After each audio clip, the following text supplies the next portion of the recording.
حضور فرمانے لگے میں تمہیں ایک وظیفہ بتاتا ہوں، تم وہ پڑھو، امیر جتنی بھی نیکیاں کریں گے نا اللہ تمہیں ان کے برابر ثواب دے دے گا۔ لے لو نسخہ، یہ کرو کام۔ یا رسول اللہ بتائیں، فرمائے رات کو نا 33 بار سبحان اللہ پڑھا کرو، 33 بار الحمدللہ پڑھا کرو، 34 بار اللہ اکبر پڑھا کرو۔ اب جتنی بھی نیکیاں امیر کریں گے نا تمہارے وظیفے کی برکت سے اللہ تمہیں ان کے برابر ثواب عطا کر دے۔ اب جناب ابو ہریرہ کہتے میں نے ان کے چہرے دیکھے تو مجھے یوں محسوس ہوا کہ جس طرح کسی بندے کی کھوئی ہوئی رقم مل جائے تو وہ راضی نہیں ہوتا۔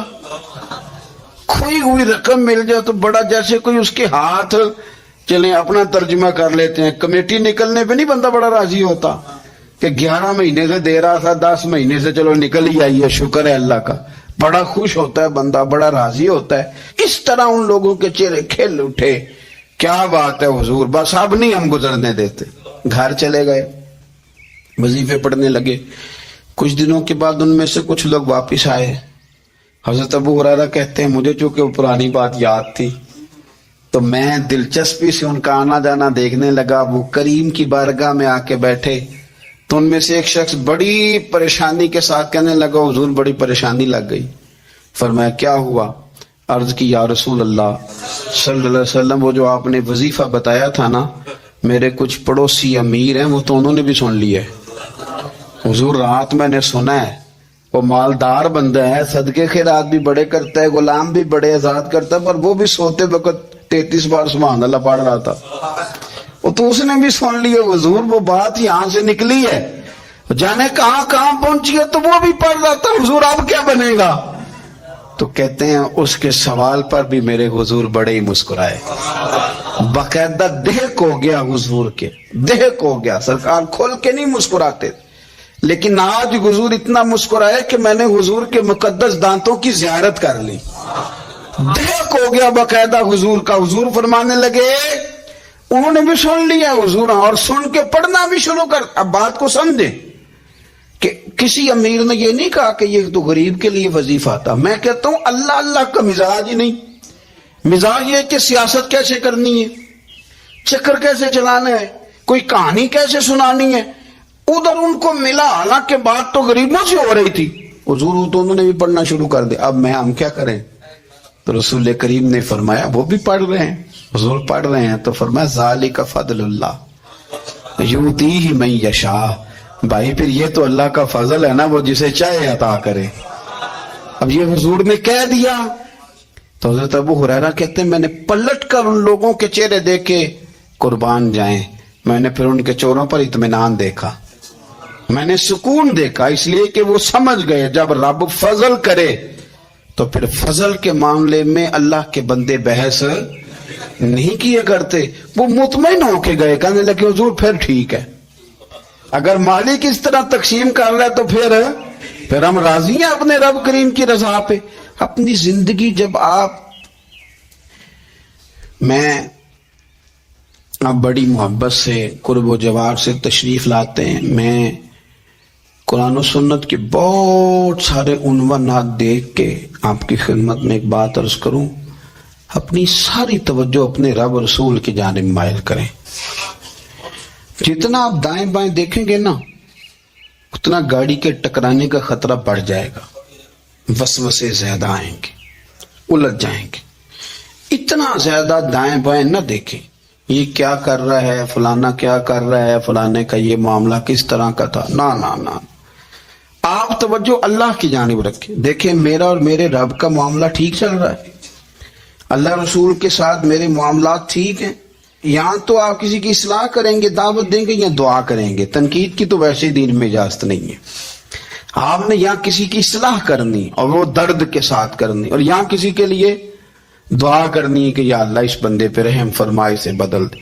تنقید کی اور طنز کی تو اجازت، اپنا معاملہ رب کریم کے ساتھ، ہماری سوچیں کس طرح کی ہیں، ہمارے اندر ماحول کس طرح کا ہے، وہ چونکہ دلوں کے حال جانتا ہے، اور نبی پاک صلی اللہ علیہ وسلم نے فرمایا نہ تمہاری جیبیں دیکھتا ہے نہ تمہارے چہرے دیکھتا ہے، وہ تو جب دیکھتا ہے تمہارا دل دیکھتا ہے۔ اس کی کیفیت کیا ہے؟ حضرت انس بن مالک رضی اللہ تعالیٰ عنہ فرماتے ہیں، اس حدیث کو یاد رکھیے گا، حافظ منذری نے ترغیب و ترہیب میں لکھی ہے، فرماتے ہیں کہ حضرت انس بن مالک رضی اللہ تعالیٰ عنہ فرمانے لگے کہ ایک حضور کے ایک غلام ایک صحابی بیمار تھے، تو حضور نے فرمایا انس چلو تیمارداری کرتے ہیں۔ کہتے ہیں حضور کے ساتھ گئے، نبی پاک صلی اللہ علیہ وسلم پہنچے، جب ہم نے اس شخص کو دیکھا تو حضرت انس کہتے ہیں ہم پریشان ہو گئے، چونکہ ہم نے اسے بڑا صحت مند دیکھا تھا، وہ کمزور ہو گیا، وجود پر بہت سارا گوشت دیکھا تھا، اب ہم دیکھ رہے ہیں کہ وہ ہڈیاں ہی ہڈیاں رہ گئی ہیں، چہرہ بڑا بارونق تھا، اب کمزوری ہو گئی۔ رسول کریم تشریف لے گئے اور حضور اس کی چارپائی کے سرہانے بیٹھے، اور جب حضور نے اپنا دست مبارک اس کے بالوں میں رکھا اور نبی پاک نے دست شفقت پھیرا تو کہتے ہیں اس شخص نے آنکھیں کھولی اور حضور کا چہرہ دیکھا تو اس کی خوشی کی کوئی انتہا نہ رہی، بڑا راضی ہوا، بڑا راضی، اور حضور نے اس کے لیے دعا کی، اس دعا پر بھی اسے بڑا اطمینان قلب بھی نصیب ہوا۔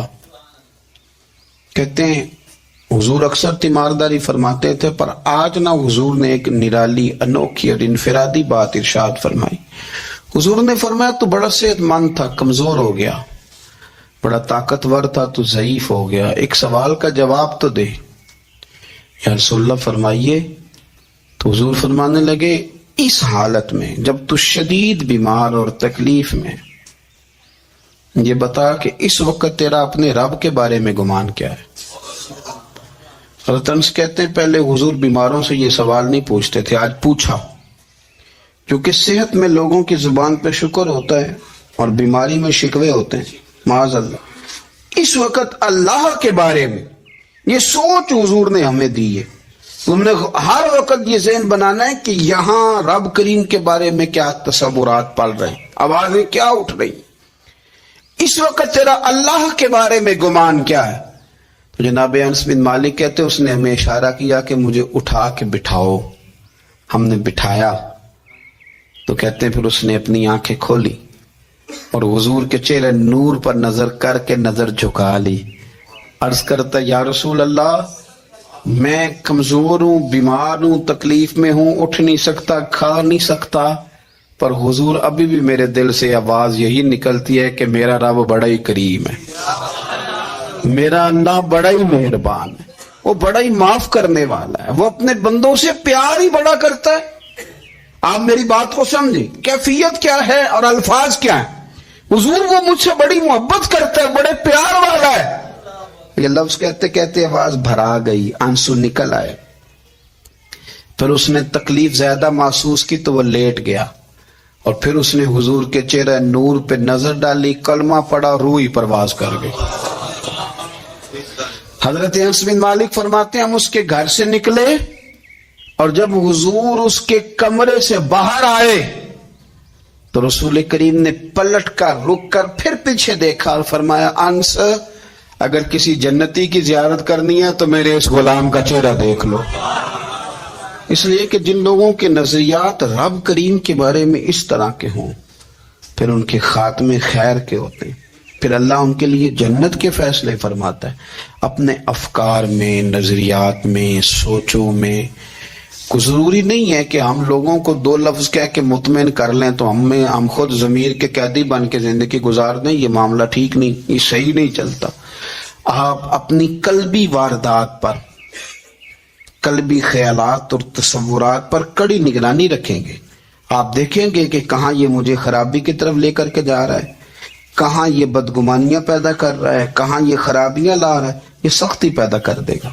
شہد بڑا میٹھا ہوتا ہے، عرب کے اندر ایک درخت پایا جاتا تھا، ایلوا اس کو کہتے تھے، اس طرح ہمارے ہاں نیمنی ہوتی، کڑوا ترین اس کا ذائقہ ہوتا ہے، اور آپ کچھ دیر اس کو پانی میں ڈال دیں تو پانی بھی سارا کڑوا ہو جاتا ہے، چونکہ اس کے خمیر میں رب کریم نے کرواہٹ رکھی ہے اور حکمت ہے، اس کرواہٹ کا بھی اپنی جگہ فائدہ ہے۔ لیکن حضور سید عالم صلی اللہ علیہ وسلم نے ایک مثال بیان فرمائی اور وہ بڑی سمجھنے کی ہے۔ حضور مثالیں دیتے تھے تو کمال ہو جاتی تھی، بڑے سے بڑا ان پڑھ بندہ بھی اس کی روح تک بات اتر جاتی تھی۔ کریم محبوب علیہ السلام فرمانے لگے کہ اگر ایلوا درخت کے کچھ ٹکڑے شہد میں ڈال دیے جائیں نا تو شہد سے زیادہ میٹھی چیز کوئی نہیں ہوتی۔ تو حضور فرماتے ہیں کہ وہ علوا کا درخت جو ہے وہ شہد کو بھی بگاڑ دیتا ہے، اس میں کرواہٹ پیدا کر دیتا ہے، حالانکہ وہ بڑا میٹھا تھا، اپنی جگہ اس کی مٹھاس میں کوئی کسی قسم کی کمی نہیں تھی، لیکن وہ علوا کے درخت نے اسے بگاڑ دیا۔ اللہ کے محبوب فرماتے ہیں جس طرح علوا کا درخت شہد کو تباہ کر دیتا ہے نا، اس طرح حسد آدمی کے ایمان کو تباہ کر دیتا ہے۔ ایمان بڑی میٹھی چیز ہے، بڑی حسین چیز ہے، لیکن جب حسد آ گیا نا، حسد ہے کیا؟ حسد بندوں سے نہیں ہوتا، یہ سمجھ لیں۔ حسد کا مطلب، حسد کی لغوی تعریف یہ ہے کہ یہ سمجھ لینا کہ یا اللہ اسے نہیں دینا چاہیے تھا، مجھے دینا چاہیے، یہ تعریف ہے۔ تو حسد ہوتا کس سے ہے؟ حسد دراصل بندے پہ نہیں کیا جاتا، حسد کا معنی یہ ہے کہ آپ اللہ کی تقسیم پر اعتراض کر رہے ہیں۔ آپ کا کہنا یہ ہے کہ یا اللہ یہ تقسیم ٹھیک نہیں ہوئی، معاذ اللہ یہ ادھر چلا گیا، یہ تو ادھر آنے والی چیز تھی، تو یہ آپ نے ڈائریکٹ جو مقابلہ شروع کیا، معاذ اللہ یہ تو آپ نے اللہ کی تقسیم کے ساتھ شروع کر دی۔ تو پھر دل میں بگاڑ آتا ہے، پھر انسان ٹوٹ پھوٹ کا شکار ہوتا ہے، پھر وہ کمزور پڑ جاتا ہے، پھر وہ ایسی باتیں کرتا ہے جو اس کے منصب کے مطابق نہیں ہوتی، کچی بات کرتا ہے، کمزور بات۔ اللہ بہتر جانتے ہیں کون سی چیز اس نے کہاں رکھنی ہے۔ رب کی حکمت پر اور اس کی دی ہوئی توفیق پر راضی رہنا ایمان کا تقاضا ہے، لیکن ہمیں تو چاہیے تقسیم اپنی مرضی کی، ادھر کیوں چلا گیا، ادھر آنا چاہیے تھا۔ بھئی آپ کو یہ کس نے حق دیا ہے؟ مالک نے جو چاہا، جب چاہا، جہاں چاہا اپنے فضل سے عطا فرمایا۔ حسد، اور پھر اس کے اگر کوئی حسد نہیں کرتا تو لالچ شروع کر دیتا ہے، وہ کہتا ہے کہ یہ جو اس کا مال ہے اس میں میرا بھی حق تھا، یہ تو مجھے ملنا چاہیے تھا۔ آپ یقین کریں کہ بندے بندوں سے کم پیار کرتے ہیں، جیبوں سے زیادہ پیار کرتے ہیں۔ اس بندے کو تو کوئی نقصان نہیں جس کے ساتھ آپ نے تعلق رکھا ہوا ہے جیب کا، لیکن آپ بڑے کمزور ہو گئے۔ آپ جب لالچ کر لیا، نفسانیت میں آ گئے تو آپ کمزور پڑ گئے۔ آپ نے مطلب کیا، آپ کا کیا خیال تھا کہ رب کی بارگاہ سے کوئی کم ملنے والا تھا جو بندوں پہ اتنی توجہ کر لی؟ حضرت بہلول دانا رحمت اللہ علیہ نے کیا خوبصورت انداز ہے، رب کریم کے بندوں کی باتیں اللہ کے لشکروں میں سے لشکر، کیا سوچ تھی، کیا نظریہ تھا، کیوں یہ لوگ اتنے مضبوط تھے، فکری طور پر مضبوط تھے، فکری طور پر۔ ہارون رشید حج کر کے واپس آ رہا ہے، حضرت بہلول دانا راستے میں بیٹھے ہیں، ملاقات ہو گئی، کہنے لگا حضور کوئی حکم ہو تو بتائیے گا۔ فرمانے لگے کوئی نہیں، تو جا اپنا کام کر۔ بادشاہ ہے، یا کسی کو کارڈ مل جائے تو وہ لوگوں کو دکھاتا پھرتا ہے، وزیر صاحب نے خود دیا ہے، بادشاہ وقت خود کہہ رہا حضرت کوئی حکم ہو تو، فرمایا نہیں اللہ خیر کرے گا۔ تو کہنے لگا حضور میں نے سنا آپ مقروض ہیں تو بتا ہی دیتے۔ تو آپ مسکرا کے فرمانے لگے تیرا کیا خیال ہے بھلا؟ کہنے لگے حضور کس بابت؟ فرمانے لگے تیرا کیا خیال ہے کہ اللہ ہارون رشید کو دے گا اور بہلول دانا کو بھول جائے گا؟ تیرا کیا خیال ہے رب کریم ہارون رشید کو تو دیتا جائے گا اور بہلول دانا کو بھول جائے گا؟ بادشاہ کہتا ہے کہ میں چکرائے گیا کہ بھلا اس سوال کا کیا جواب ہے؟ تو میں نے کہا حضور رب تو بھولنے سے پاک ہے، وہ تو کسی کو نہیں بھولتا، اسے نہ اونگ آتی ہے نہ نیند آتی ہے۔ تو فرمانے لگے جا پھر اپنا کام کر، جب مناسب سمجھے گا تو بہلول کو بھی قرضے سے نجات عطا کر ہی دے گا۔ تو جا اپنی ڈیوٹی کر، وہ جب چاہے گا نا تو میرے قرضے دور۔ تو کیا سمجھتا ہے کہ تجھے یاد رکھے گا مجھے بھول جائے گا؟ یہ کیسے ہو سکتا ہے؟ اور یار ادھر دیکھ میری بات سن، او بھائی وہ تیرا میرا رب ہے، یہ ہو سکتا ہے کہ امیروں کو دے دے اور تیرے جیسے میرے جیسے غریبوں کو وہ بھول جائے؟ یہ ہو سکتا ہے؟ تو کیوں لوگوں کی جیبوں پہ توجہ، لوگوں کی جیبوں پہ نظریں، فلانے کے پاس آ گیا تو میں رہ گیا، مطلب کس لیے؟ ہمارا رب کسی کو بھولتا نہیں ہے، کسی شخص کو وہ میرا مالک اپنے فضل سے نظر انداز نہیں کرتا، وہ سب کو نوازتا ہے، لیکن اس کی حکمت کے تقاضوں کا انتظار کرنا مسلمان کی شان ہے۔ کبھی کسی حسد میں کبھی کرنا ہو تو رشک کریں، مزہ آئے گا۔ اور یہ رشک کرنے کا نا، رشک کا معنی کیا ہے؟ حسد کا معنی یا اللہ اسے نہیں دینا چاہیے تھا، مجھے دینا چاہیے تھا، اور رشک کا معنی یا اللہ تو نے دیا ہے، کیا بات ہے، اسے دیا تو کیا بات، اگر تو نے دیا تو مالک جچا بھی ہے، اگر تو نے دیا ہے تو نظر بھی آیا ہے، اگر تو نے دیا ہے تو پھر کیا بات ہے، کمال ہو گئی، وہ نظر آ رہا ہے، اور یا اللہ اسے دیا تو میں بھی تیرا بندہ ہوں، اسے بھی اور دے اور مجھے بھی عطا فرما۔ یہ رشک ہے۔ رشک کا نا حضور نے حکم دیا ہے، نبی پاک نے رشک کا۔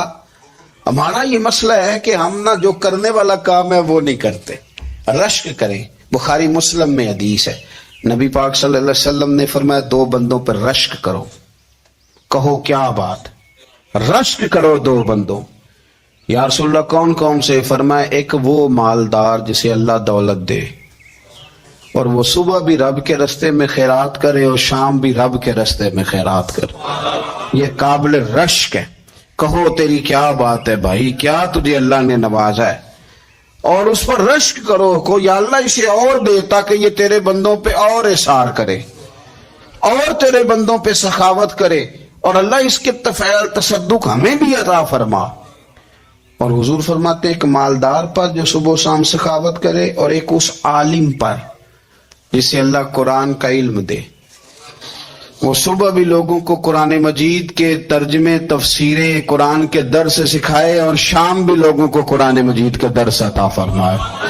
اس پر رشک کرو، کہو کیا بات ہے یار تیری، تجھے اللہ نے کتنا نوازا۔ قابل رشک لوگوں پر رشک کرو، ان کی تعریف کرو، ان کے لیے اچھے کلمات ادا کرو۔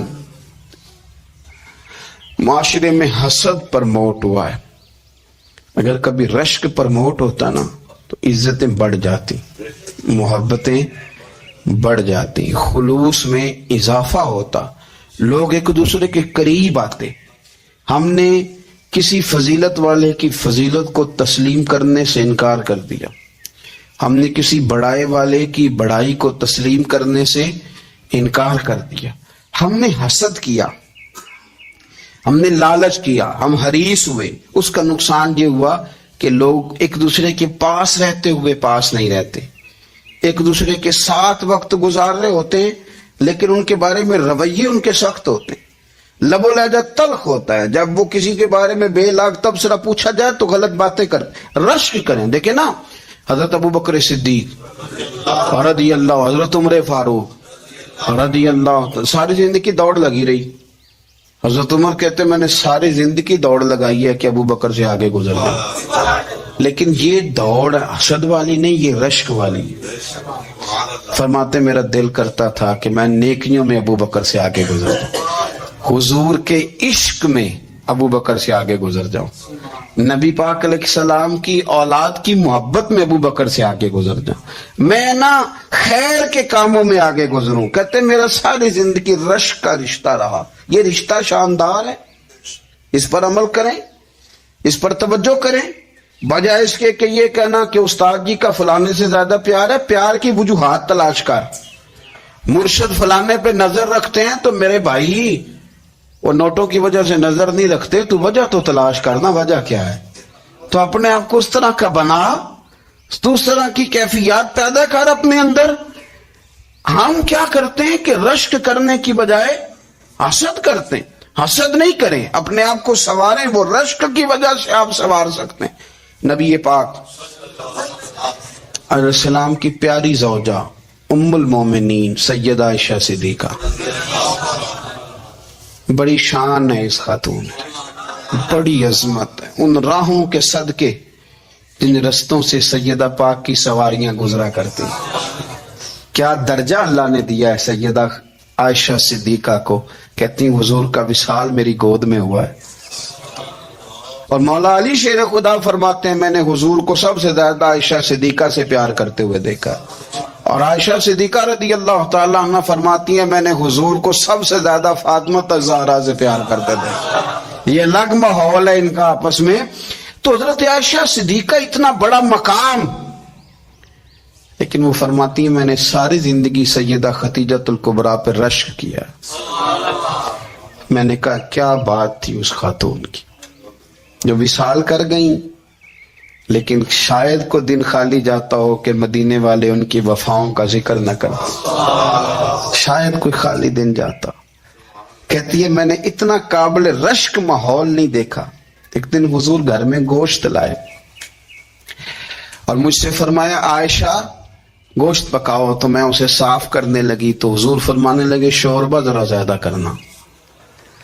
میں نے عرض کی حضور کیا کچھ مہمان آئیں گے گھر میں؟ تو فرمایا نہیں عائشہ، مدینہ منورہ میں نا مجھے پتا چلا ہے خدیجۃ الکبریٰ کی کچھ سہیلیاں آئی ہیں، تو شوربہ بنا، میں انہیں پہنچاؤں گا، خدیجہ کی سہیلیوں کو شوربہ زیادہ پکا ذرا۔ تو حضرت عائشہ صدیقہ کہتی ہے میں نے بڑے نرم لب و لہجے میں بڑی بنا سوار کے مسجع مکفہ چن کے جملے بات کی۔ میں نے عرض کی حضور سنا ہے وہ آپ سے 15 سال عمر میں بڑی تھی، نکاح بھی پہلے ہو چکا تھا، اور بتاتے ہیں لوگ کہ بظاہر کوئی حسن و جمال بھی اس ماحول کا نہیں تھا۔ حضور اللہ نے آپ کو جوان اور خوبصورت بیویاں دی ہیں، پر میں جب بھی سنتی ہوں جناب خدیجہ کا ذکر ہی سنتی ہوں۔ من نے رشک کے انداز میں کہا، کہتی میں بات کہہ کے خاموش ہو گئی، اور جب میں نے نظر اٹھا کے دیکھا تو حضور کی آنکھوں میں آنسو۔ نبی پاک صلی اللہ علیہ وسلم کا یہ انداز دیکھا تو میں نے کہا حضور میں رب رسول کی بارگاہ میں توبہ کرتی ہوں، اب تو رو دیے۔ تو حضور فرمانے لگے عائشہ یہاں جو بھی آیا ہے نا وہ سکھوں اور آسانیوں کے دنوں میں آیا ہے، اور خدیجہ میری ان دنوں کی ساتھی تھی جو میرے تکلیف کے دن تھے، میری آزمائشوں کی، میری پریشانیوں کی میری ساتھی تھی۔ جب لوگ مجھے تکلیف دیتے تھے میں گھر جاتا تھا تو مجھے کہتی تھی حضور آپ تو صلہ رحمی کرتے ہیں، غریبوں کا بوجھ اٹھاتے ہیں، آپ تو لوگوں کے ساتھ محبت سے پیش آتے ہیں، حضور آپ پریشان نہ ہو، آپ کا رب آپ کو ہمیشہ عزتیں ہی عطا فرمائے گا۔ فرمایا وہ میری تکلیفوں کی اسے کیسے؟ میرے بھائی رشک کیا لوگوں نے ایک دوسرے پر، حسد نہیں کیا۔ ہم تو نا جی اپنی مرضی کے فیصلے کرتے کرتے پیچھے رہ گئے، ہم نے لوگوں کو پیچھے کرنے کا سوچا تھا لیکن ہم سب سے پیچھے رہ گئے۔ ہم نے سیاست اور سازش کی تھی کہ کچھ لوگوں کے دلوں پہ پیر رکھ کے میں اپنا قد اونچا کروں گا، کچھ کے سینوں پہ پیر رکھ کے، لیکن ایسا نہیں ہوتا، یہ ہوتا نہیں۔ آپ کسی کی جگہ نہیں لے سکتے، اس لیے کہ رب نے سب کی جگہ اپنی اپنی بنائی ہوئی، سب کی جگہ۔ ہاں ایسا ضرور ہوتا ہے کہ کئی دفعہ نا ہم اپنے مقام کو گرا لیتے ہیں۔ وہ کسی نے کہا تھا کہ ایسا نہیں کہ تیری جگہ کوئی اور آ گیا، لیکن تیرا مقام بھی اب تیرا نہیں رہا۔ ہوتا یہ ہے کہ ہم نہ گرا لیتے ہیں اپنے آپ کو۔ اگر ہم رشک کا ماحول پیدا کریں، رشک کا، اور ہم کہیں کہ کیا بات ہے میں بھی سفر کروں گا، اس جانب جاؤں گا، بجائے یہ کہنا کہ فلاں آدمی بڑا آگے نکل گیا ہے، یہ کر کے نکل گیا ہے، وہ کر کے نکل گیا ہے، یہ کہنا کہ یار میں بھی رب کریم کی اس مدد کو تلاش کرتا ہوں جس کی برکت سے اللہ نے اس پر فضل فرمایا۔